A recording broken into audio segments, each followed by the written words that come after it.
அண்ணா, நீ எல்லாத்தையுமே பார்த்துட்டு தான் இருக்கேன்னு எனக்கு தெரியும். மாறன் மேல எந்த தப்புமே இல்லைல்லண்ணா. அப்போ அவன் கஷ்டப்படக்கூடாதுல்லண்ணா.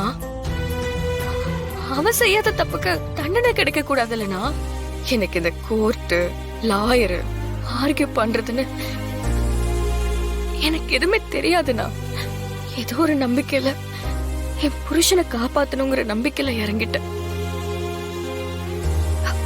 நான் எடுத்தது ஒரு முட்டாள்தனமான முடிவுன்னு என்னை சுத்தி இருக்கிறவங்க எல்லாருமே சொல்றாங்கண்ணா. இவெல்லாம் ஒரு ஆளு, இவ எங்க கேஸ ஜெயிக்க போறான்னு பல பேரு நம்பிக்கிட்டு இருக்காங்கண்ணா. அந்த நம்பிக்கை எல்லாம் பொய்யாக்கி எப்படியாவது நீ தானே உன் தங்கச்சியை ஜெயிக்க வைக்கணும். நான் சின்னதா ஒரு பொங்கல் போட்டியில கலந்துக்கிட்டா கூட அப்பெல்லாம் நீ என்ன எவ்வளவு என்கரேஜ் பண்ணுவ, எவ்வளவு சப்போர்ட் பண்ணுவ. அதே மாதிரி இப்போ நீ எனக்கு சப்போர்ட்டா இருக்கணும்னா, நான் இந்த கேஸ்ல எப்படியாவது ஜெயிக்கணும்னா மாறு நிரபராதின்னு நிரூபிச்சு நான் அவனை வீட்டுக்கு கூட்டிட்டு வரணும்னா. அவன் ரொம்ப பாவம்னா. அவன் லைஃப்ல நிறைய கஷ்டப்பட்டிருக்கான். இப்ப கூட அவன் செய்யாத தப்புக்கு கோர்ட்ல குற்றவாளியா நின்னுகிட்டு இருக்கான். ஆக்சிடென்ட் பண்ணது என்னமோ ராகவன் மாமா.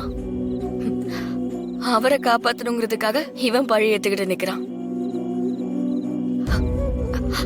அண்ணா, அப்படிப்பட்டவனை நம்ம கைவிடக்கூடாதுல்லண்ணா.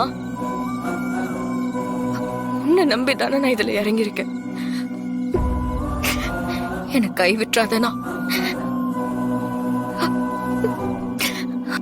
எனக்கு தெரியும்னா உனக்கு என் மேல எவ்வளவு பாசம் இருக்கும். என் புருஷன் மேலயும் அதே அளவுக்கு உனக்கு பாசம் இருக்குல்ல. நான் அவரு கூட சேர்ந்து சந்தோஷமா வாழணும்னு நினைக்கிறேன். அவன் என் கூடவே இருக்கணும்னா